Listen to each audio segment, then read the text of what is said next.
Hello, ladies and gentlemen. Welcome back to another Harkness Screens TV video. It's another roundtable where I'll be joined by Mark Ashcroft, Andrew Emmott, Matt Jahans, and Nico Chiovini. We're going to be talking about the return of Cine Europe and kind of just the industry in general, because it's been a little while since we had one of these catch-ups.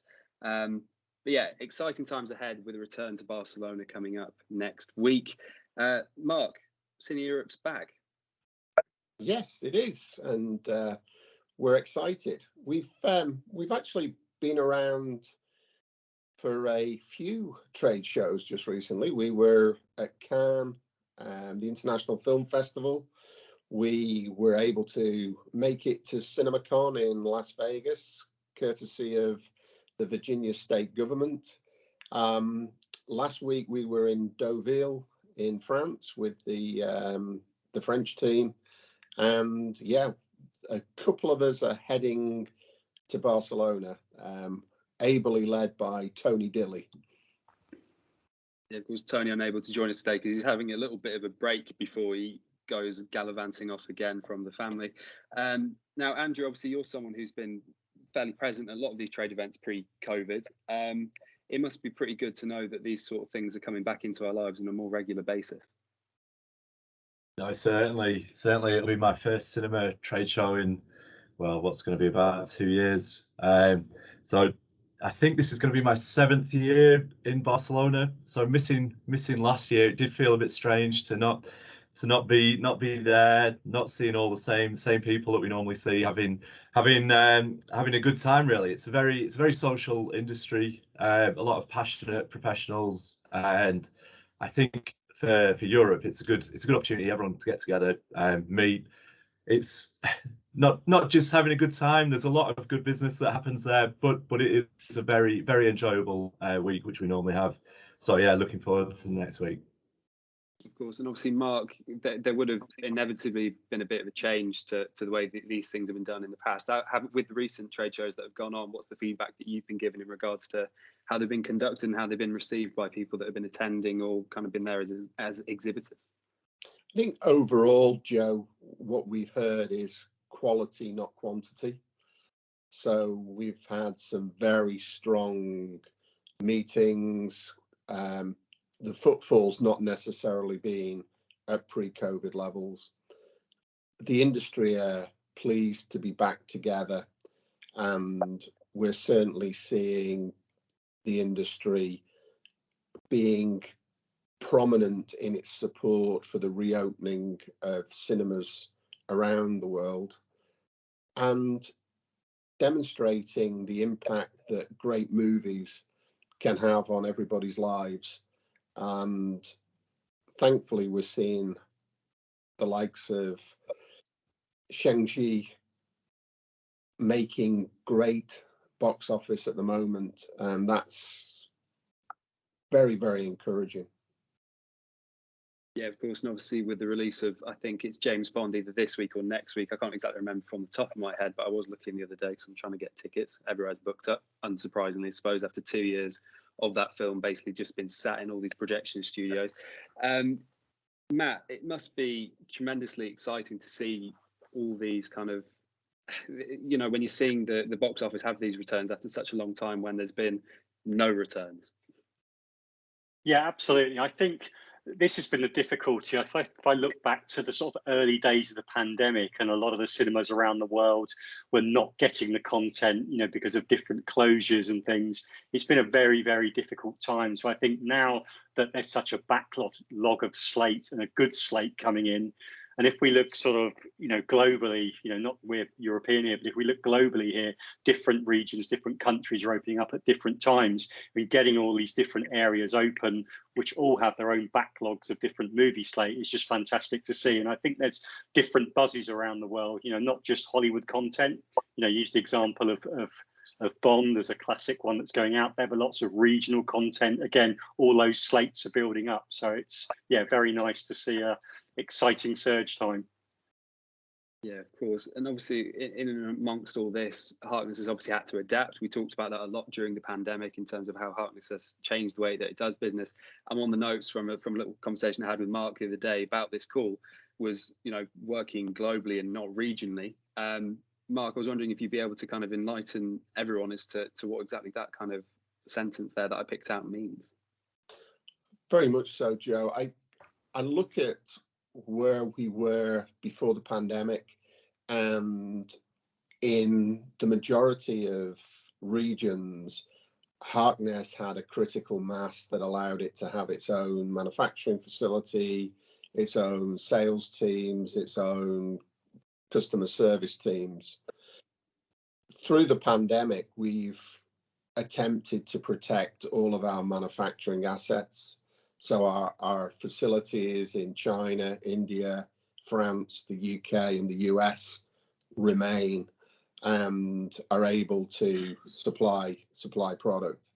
However, we have had to, unfortunately, reduce our headcount. So there's less critical mass in those regions. And what we're seeing is, particularly with the folk that we've got on this call, Nico, Matt, Andrew, have now got full global responsibilities around products, around customers. And we've got Andrew operating from Japan to Argentina. We've got Matt operating from Bangalore to Texas, and Nico's everywhere in the world. So it really is a change.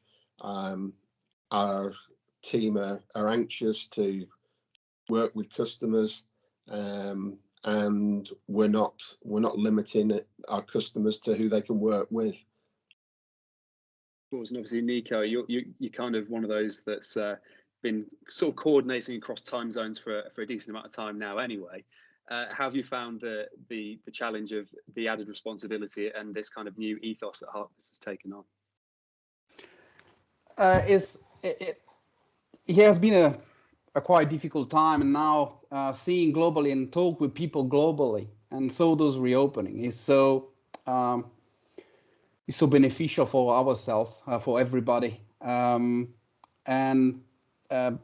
going and working on some project and never being stopped, and give us some opportunity to develop new thing. And I'm really proud of that, and stay connected is really a good thing. And obviously the technology helps a lot, but we need to meet all together. So of course, and obviously technology is very much at the heart of everything that Harkness Screens does. Now, something that I've kind of, I think, as Matt Jahans knows, I've written a few different press releases for Compact Plus over the years now. Now, Nico, I'll stay with you, obviously, because technology is obviously a big part of your role, and it has been historically for a long time. Compact Plus, what was kind of the main thinking behind that product, and why it felt necessary to bring it out at the time that it has done? Compact Plus for me is an opportunity to give some products the right moment to the right theater. You know, we are talking about quality and not quantity. Compact Plus gives the opportunity to bring the quality screen everywhere, and saving money, and really having people enjoy the movies. So Compact Plus is not just a folded screen; it's something really exciting for us that we bring to the market. Of course. And Matt, what's kind of been the reception so far from the conversations that you've been able to have? Obviously, because conversations are a bit more difficult these days still. Yeah, sure. Yeah, I mean, speaking to customers now, I think to Nico's point, it is a product of the times. It's ready for change now. And when we talk to customers, we look at the businesses of all our customers globally. We've all been through the same mill, so to speak. Everyone's been suffering.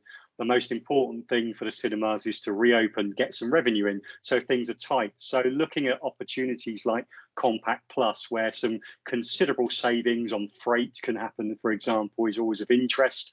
Also, people are very aware of things like environmental impact. So when we're looking at products like this, where things can be shipped in a much greener way, there's minimal waste on products and things like this is very much of interest. But I also think the timing, not just talking about COVID, which is a key point, but it's also the timing of releasing a product which can be packed or folded in a smaller way and having it done correctly. So it's not just a folded screen that we've released. It's taken the time and the R&D and the research to release a folded screen that is still of the premium Harkness quality. Because I know Nico and I are very much alike on this. We're a lot about image quality, and I don't want to go out there and see a screen. Great, it makes some cost savings to the customer, but it looks rubbish. You know, it's still got to be, to Nico's point, a quality screen and a good movie going experience. So yeah. And kind of getting to one of my final bullet points, actually, this is something that I'm very much at sea at with this one. Matt, I've got light measurement written down in front of me. I'm assuming that's something that's going on, you know, a conversation that's going on a lot at the minute. Yeah, I mean, light measurement, to be honest, is always a topic of conversation in cinema. So it's key from whenever you're specifying cinemas, you've got to make sure you have the right light levels with equipment choices, but also it's keeping your equipment up to spec and having a good image quality by having the right light levels. I'm sure Nico in a moment will talk about some of our light measurement tools for sure, but one of the things I think of when I talk to customers that are reopening, particularly, they've been reopening their cinemas after COVID. They're looking at all sorts of things, you know, projector maintenance, cleaning things, is the screen still in good position? And one of the key parts of that is light measurement. You know, it is time to do those checks. It's time to reevaluate and make sure they open those cinemas to this new slate of content with a good premium experience, and light levels are a key part of that. Nico, would you be able to enlighten us a bit more about the technology available to help with light measurement? Yeah, just want to make a little bit introduction of light measurements. If nobody have to complain inside of a cinema, is because a light measurement was good. I mean, we are still there in quality. So I'm talking with the customer all around the world that they are opening. The main thing that I recall is that quality is paying back. I mean, people who has invested in quality or in instruments that are constantly measuring the quality to avoid customer complaints, have they pay back because the auditorium will full, people are smiling better. You know, and when you see people in the auditorium with this big smile on the face without any complaints, that's the best. We have tools for that. We have spectral colorimeter, we have a fixed installation tool that can do crazy stuff on the projection things, and a lot of stuff is automatic. So I'm sure with Andrew at Cine Europe, you can talk about that, and always contact me. You know, the guys that are following this can contact me to having more exciting news on the technology. But you know, the smile is what is paying at the end and what people remember. Of course, so we might as well leave everyone smiling right now, because this is just a taster of what's to come from Harkness Screens over the next couple of months. Thank you very much for watching this video. Please share it if you can, and thank you again.